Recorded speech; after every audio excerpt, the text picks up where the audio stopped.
kita akan membahas tentang topik keadaan apa saja yang membuat gula menjadi terlalu rendah atau ngedrop, terutama pada pasien prolanis, rutin minum obat, bahkan berbulan-bulan, bahkan ada yang sudah tahunan, tapi sering gulanya menjadi terlalu rendah. Kadang-kadang timbul gejala pusing, keringat dingin, lemes badannya, rasa lapar sekali, serta diperiksa gulanya jadi terlalu rendah. Dengan mengetahui keadaan-keadaan apa-apa saja yang sering didapatkan yang membuat gula menjadi ngedrop, kita dapat mencegah agar tidak menimbulkan komplikasi yang buruk akibat gula yang terlalu rendah. Keadaan-keadaan apa saja yang menyebabkan gula terlalu rendah atau disebut dengan ngedrop? Simak video ini sampai habis.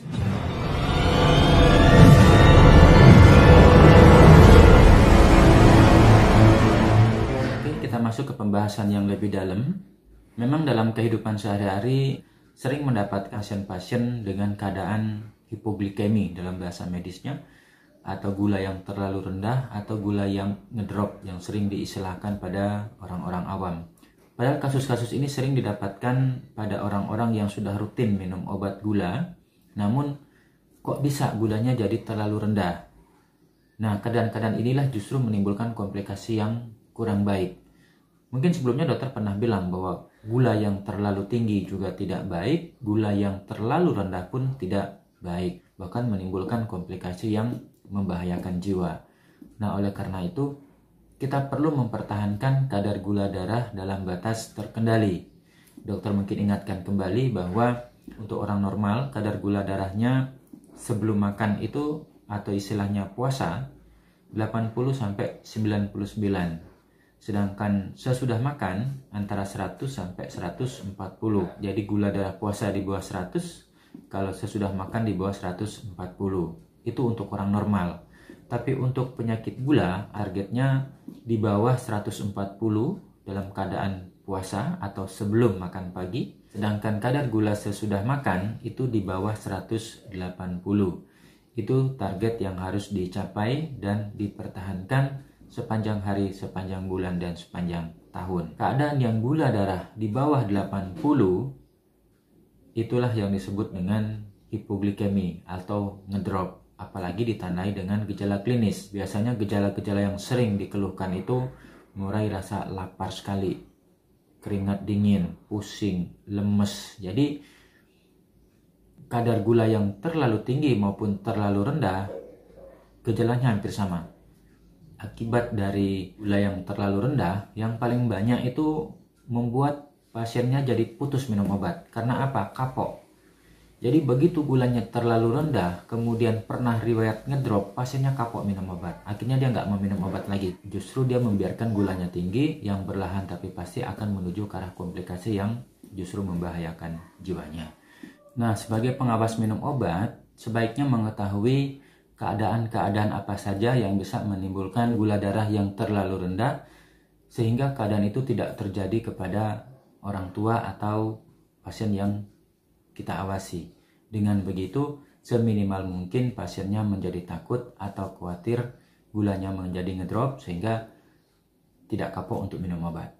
Nah, ini pun yang dokter sampaikan hari ini adalah pengalaman-pengalaman di praktek saat pasien datang dengan keadaan gulanya rendah, kemudian dilakukan pemeriksaan dan digali, ternyata pengalaman-pengalaman inilah yang paling sering yang menimbulkan gula terlalu rendah. Pertama adalah waktu pemberian obat yang tidak tepat. Maksudnya gini, ada obat dietiketkan 3 kali 1 tablet. Jadi obat itu diberikan 3 kali sehari. Kebiasaan di masyarakat, kalau dibilang 3 kali sehari, pasti akan diminum pagi, siang, malam. Jadi itu sudah jadi kebiasaan, pagi, siang, malam. Nah, yang jadi masalah, obat gula dilakukan hal yang sama pagi, siang, malam, tapi lupa tidak dibarengi atau bersamaan dengan makan. Ada sekali-sekali keluarga saat itu sibuk, ada acara atau pergi ke kantor, kemudian obatnya pagi-pagi dikasih. Jam 6 dikasih minum, bangun pagi karena takut sebentar kelupaan kasih minum atau tidak sempat kasih minum. Akhirnya jam 6 dikasih minum. Tapi makanan disediakan ataupun makannya jam 9 pagi. Jadi obatnya diminum jam 6 pagi, sedangkan makannya jam 9 pagi. itulah yang paling sering menimbulkan gula darah menjadi ngedrop. Sedangkan obat gula sebaiknya dikasih minum saat atau sebelum makan. Jadi memberikan obat di saat tidak makan atau jauh sebelum makan itu membuat resiko menjadi gula ngedrop. Jadi jangan sampai atau jangan pernah memberikan obat gula dalam keadaan tidak makan atau jarak antara minum obat dan memberikan makan terlalu jauh. Bahkan bisa dibilang minum obat, cuci tangan, ambil piring, ambil nasi, makan. Atau kalau lambungnya rasa tidak nyaman, suapan pertama minum obat. Itu salah satu cara untuk mencegah agar tidak mengalami gula yang terlalu rendah atau ngedrop. Yang berikutnya, porsi makan yang berubah-ubah. Jadi mungkin dokter sudah pernah menyampaikan bahwa dokternya akan menentukan porsi makan. Kalau misalnya pasiennya kurus, maka porsi makannya dikasih lebih. Kalau normal, porsinya normal. Kalau misalnya gemuk, porsinya akan dikurangi. Jadi tujuan pengurangan porsi makan pada pasien yang gemuk bukan untuk menurunkan kadar gula darah, tapi agar menurunkan berat badan. Jadi memprogramkan agar yang gemuk kembali normal, yang kurus kembali ke badannya normal, sedangkan yang normal tetap bertahan dalam keadaan yang normal. Porsi makan itu dilanjutkan berkesinambungan. Jadi bila perlu porsinya ditakar. Jadi makan pagi, makan siang, dan makan sore itu porsinya sama. Karena dokternya akan menyesuaikan dosis, menentukan dosis dengan dosis yang sama. Salah satu keuntungan kalau misalnya makan dengan porsi yang sama, kemudian dengan dosis yang sama, maka diprediksi dan kemungkinan kadar gula darah sesudah makan itu akan hampir sama. Kalau dengan kadar gula yang hampir sama, sehingga pemeriksaan gula darah dengan menusuk jari itu jadi lebih jarang. Jadi bisa seminggu sekali, 2 minggu sekali, 3 minggu sekali, bahkan 1 bulan 1 kali. Karena setiap diperiksa porsi sama, kadar gula hampir sama, maka baik pemberi obat maupun dokternya pun akan mengestimasi itu kemungkinan hasilnya akan sama. Kalau 1 hari 3 kali makan, 3 kali disuntik, ya dokter rasa ujung jarinya akan hancur semua. Nah, maka pemahaman dan pengertian inilah kita harus paham apa tujuannya, apa maksudnya, agar Bapak Ibu tidak selalu ditusuk-tusuk jarinya. Nah, yang paling sering terjadi, kenapa sampai resiko gula darah jadi ngedrop?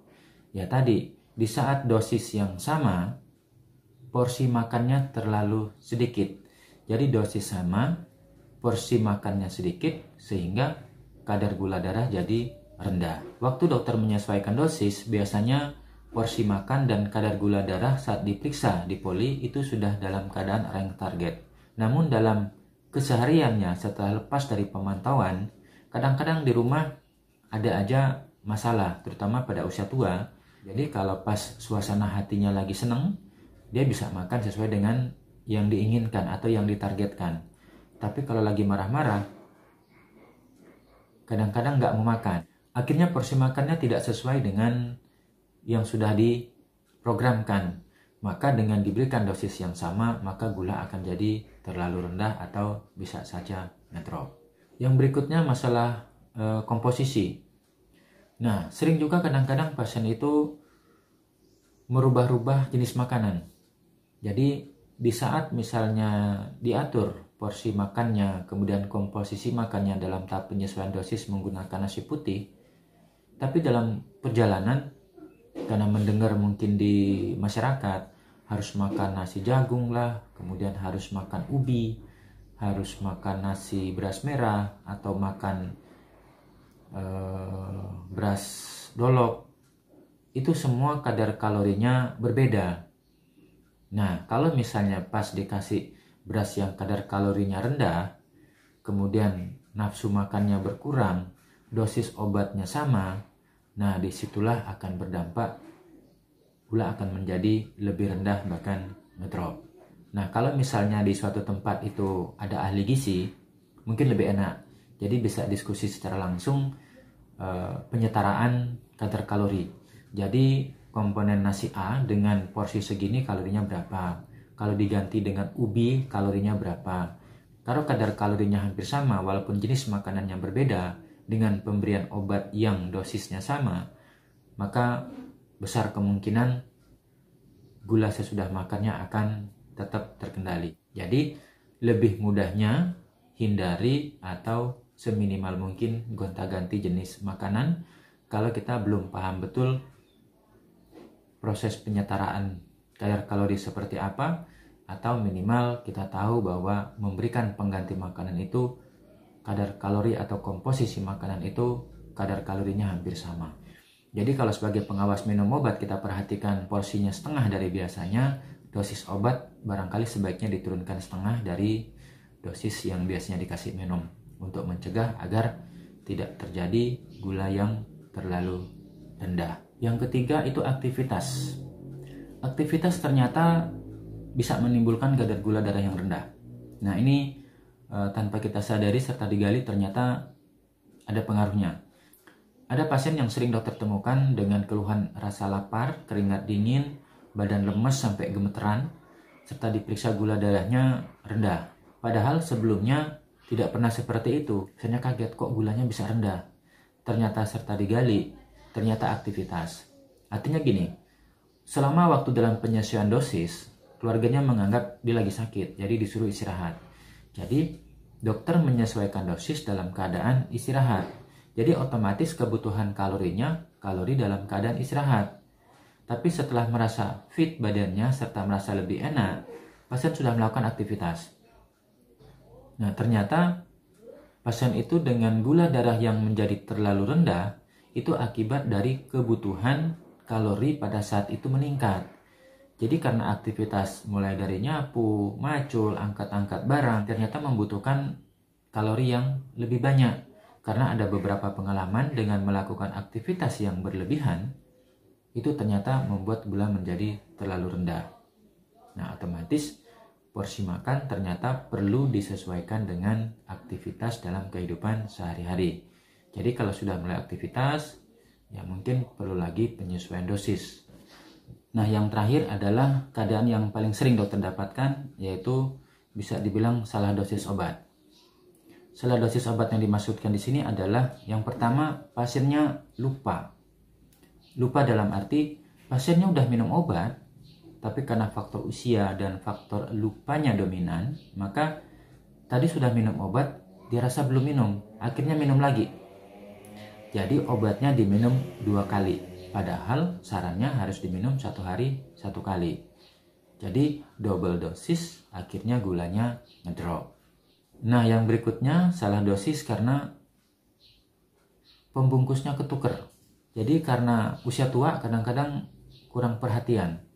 Jadi pembungkus obat ada obat lain yang minum 3 kali 1, sedangkan obat gula yang dikasih oleh dokternya minumnya 1 hari 1 kali. Dengan obat yang harus diminum 1 hari 1 kali, kemudian dimasukkan ke pembungkus 3 kali sehari, akhirnya obat diminum 3 kali sehari.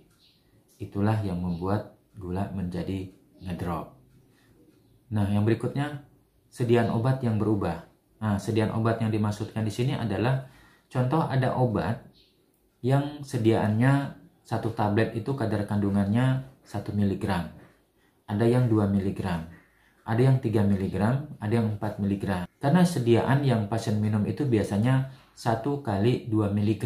Jadi 1 hari itu pasien minum 1 hari 1 kali, tapi yang 2 mili.